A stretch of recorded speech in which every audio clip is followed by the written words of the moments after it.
It's Thursday night and you can't sleep. Not because anything went wrong, because everything went right, and somehow that's the problem. The LLC is registered, the clients are real, the revenue is growing, but there's a number sitting in your head that won't leave, and that number isn't your revenue, it's not your profit margin. It's a date, Friday tomorrow morning, and another one, Monday. 48 hours, that's the gap between what you owe and what you're about to receive. And in that gap lives a truth that most business owners never talk about because talking about it makes it more real. You built something, and now you have to keep it alive long enough to find out if it was worth it. Let's go back 3 years. You were sitting at a desk that wasn't yours, in a building you didn't own, doing work that would make someone else wealthy. You were good at it, maybe the best on your team. And one day you did the math. Your employer was billing your time at $400 an hour. You were taking home $62. The other $338 was going somewhere, into a system you didn't control. That was the moment, most people have one, the moment the cage becomes visible. So you built a plan, you saved, you talked to an attorney, you registered the LLC, opened the business checking account, printed the business cards, told the people in your life what you were doing, and for about 72 hours it felt like flying. Then Monday came. The first year of owning a business is a masterclass in things nobody warned you about, not the exciting things, not the marketing strategy or the pitch deck or the product design, the quiet administrative weight of simply existing as a legal entity that has obligations. You learned what accounts payable means, not from a textbook. From a Friday morning when a vendor invoice was due, the client hadn't wired payment yet, and your personal savings account was doing a lot of work it wasn't supposed to be doing. That first gap was $11,000. It lasted 4 business days. Nobody knew about it. You told no one. You moved money, paid the invoice, and when the client wire came through Monday afternoon, you sat in your car and didn't move for about 20 minutes. That was the first time you understood the difference between a business that looks healthy and a business that is healthy. Here's something the income statement doesn't show you. You can have a profitable business and run out of cash at the same time. This isn't a theoretical edge case. It happens to real companies every single year, some of them with decades of history and serious revenue. The term for it is a cash flow timing mismatch, and once you've experienced it, you see the fingerprints of it everywhere. The way it works is almost embarrassingly simple. You deliver a service, you invoice the client. The client pays you in 30, 60, sometimes 90 days. In the meantime, you still owe rent on the 1st. You still pay your team on the 15th and the 30th. You still cover the software subscriptions, the insurance, the payroll taxes, the quarterly estimated taxes you almost forgot about until your accountant sent you a message that felt like a polite threat. All of that leaves your account on schedule. None of it waits for your client to process the wire. So the business shows a profit on paper, and you're staring at a bank balance that doesn't feel profitable. By year 2, you had 3 employees, 1 full-time, 2 part-time, real people with real rent and real grocery bills. And for the first time, making payroll wasn't just a financial task. It was something that carried weight that you weren't prepared to carry. There's a particular kind of pressure that arrives when your decisions directly determine whether other people can pay their bills. It's not something you feel in year 1 when it's just you. But once you're responsible for someone else's livelihood, the margin on every deal stops being just a number. It becomes a question. If this falls through, who doesn't get paid? You started sleeping differently, not badly exactly, just lightly, one ear open, even when everything was fine. That's a cost the business charges you that never appears on any financial statement. There's a concept in behavioral economics called the endowment effect. Once you own something, you overvalue it. You feel losses from that thing more sharply than you feel equivalent gains. It's why people hold on to bad investments too long, why they don't sell a house at the right time, and why business owners sometimes make decisions based on what the business means to them rather than what the numbers are saying. You built this with your own time, your own risk, your own reputation, and that emotional ownership changes how you process information about it. When a big client churns, it doesn't just feel like a revenue problem, it feels like a verdict. When a bad review appears online, it doesn't read like feedback, it reads like a personal attack. When a quarter comes in below projection, your brain doesn't say, "This is data." Your brain says, "This is evidence." Evidence of what? That's the part you don't finish the sentence on, but it's there. And that psychological weight costs you in ways you can't measure, but also can't ignore. It costs you in sleep, in relationships, in the number of times you were physically present somewhere, but mentally running P and L projections in the background. Let's talk about the Friday that almost ended it. Not the business, not in the dramatic sense, but the version of you that believed it was going to work.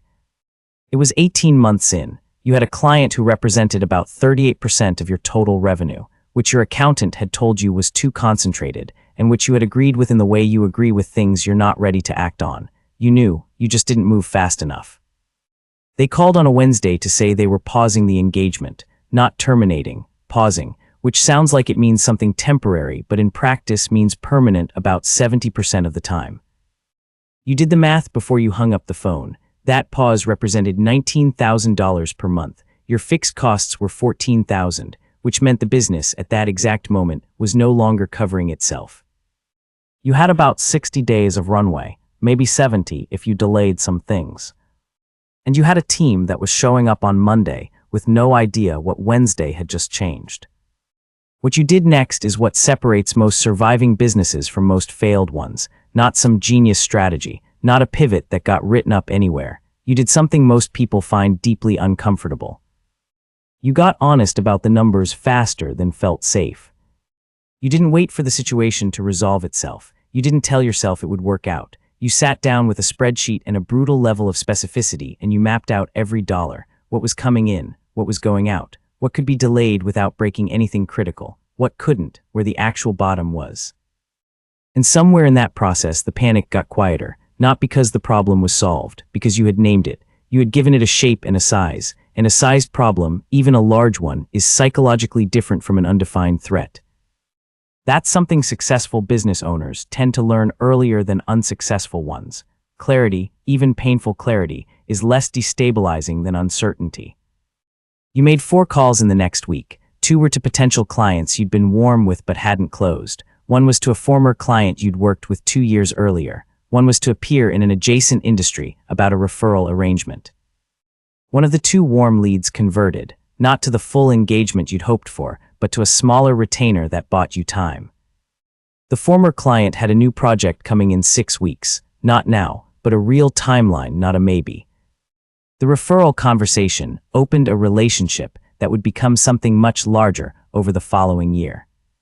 None of those outcomes were guaranteed when you made the calls. They were just the result of moving when the instinct said to wait and see. There's a financial concept called burn rate, mostly used in the startup world, but it applies to every business that has a gap between when money leaves and when money arrives. Your burn rate is the speed at which you consume cash when revenue doesn't cover costs. And knowing it precisely, not approximately, not roughly, but precisely, is the difference between making a good decision under pressure and making an emotional one. When you know you have 62 days of runway, you make different decisions than when you know you have an ambiguous amount of time and things feel tight. Ambiguity breeds paralysis. Precision breeds action. This is why the best operators obsess over their numbers in a way that people from the outside sometimes find strange. It's not about being a finance person. It's about removing uncertainty from your own decision-making process, because under pressure, your brain will fill uncertainty with fear, and fear rarely makes the best calls. You replaced that 38% client. It took about 4 months. You also restructured how you invoiced, shifting some clients to a partial upfront model that gave you more cash on hand at the start of each engagement. You diversified the revenue so that no single client represented more than 20% of the total. These were not complicated moves. They weren't elegant. They were the financial equivalent of not putting all your eggs in one basket, a thing you knew conceptually from the first day you registered the LLC and had failed to implement because implementation is harder than knowing. Most of what actually saves businesses isn't novel. It's the boring disciplines executed consistently when the pressure is on to abandon them.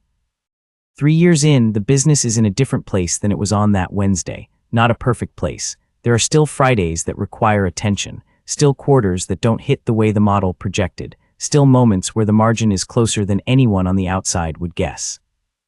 But something changed in how you hold all of it. The sleeplessness is different, not absence of concern, just a different relationship to it. You've been through enough cycles now to know that the version of you that handles the next problem is not the same version that handled the last one. You've been trained by the business itself, by the specific curriculum it designed for you, with no regard for your comfort or your timeline. That's what building something actually costs before it starts paying you back. It costs you the comfortable illusion that knowing something and doing something are the same. It costs you the belief that preparation fully covers you. It costs you a certain kind of sleep. And what it gives you in return isn't freedom from risk. That's not the deal. The deal is a different relationship to risk. You stop fearing the unknown as much because you've made a habit of looking directly at it, naming it, sizing it, and moving. Here's the part nobody puts in the business content. Owning something changes you in ways that are very difficult to undo. Once you've made payroll from savings because timing didn't cooperate, you see every business you interact with differently. Once you've held a client relationship together on the strength of a phone call made on a day when you wanted to avoid the phone, you understand something about how value actually moves between people. Once you've sat in a car in a parking garage after a wire cleared and felt the specific relief of making it through a gap that nobody else saw, you stop talking about entrepreneurship in the abstract. It becomes something you carry, not on your sleeve, not in a pitch, just in the way you think about time and money and what the word ownership actually means when it's real and when the number in your head on a Thursday night is a date, not a dollar amount. The LLC is still registered, the clients are still real, the revenue is still growing. But you know something now that you didn't know the day you printed the business cards. The business doesn't belong to you the way you thought it did. You don't clock out. You don't walk away from the margin on Friday afternoon. The thing you built is also building you slowly in the direction of a person who can hold all of it. Whether that version of you is who you intended to become when you left that desk, in that building, doing work that made someone else wealthy, is a question the business doesn't answer for you. That part it leaves completely up to you.